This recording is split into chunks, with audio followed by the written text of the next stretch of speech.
พี่น้องมันนี่เยอะกระด้างเนาะคือเขาเก็บด้วยวัฒนกัสสานลุงวาสแกงแมงต้นทานเนี่ยนะ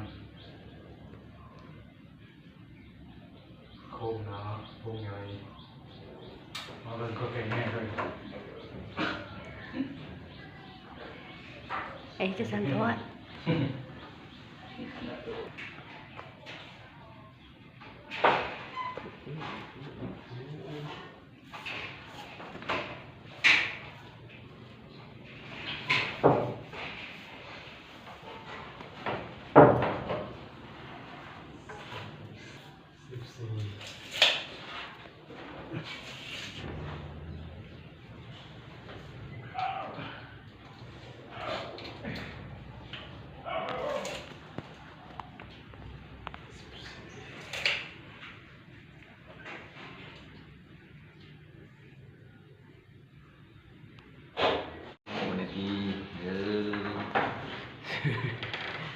สามโม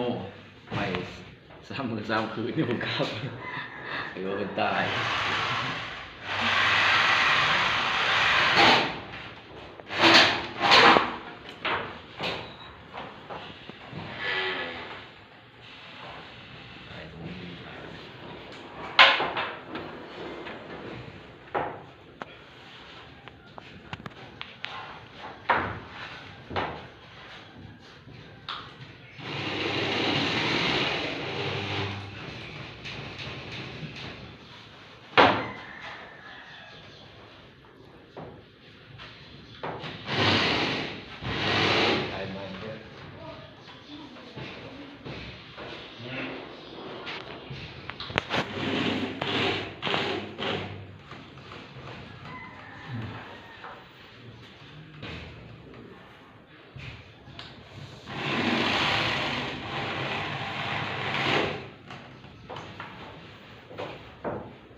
ทายบุกมือ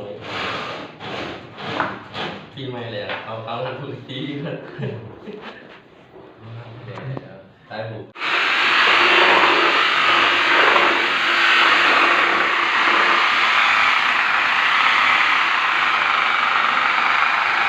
มาเบิ่งกระซาวกระด้างนะครับเดี๋ยวจะมี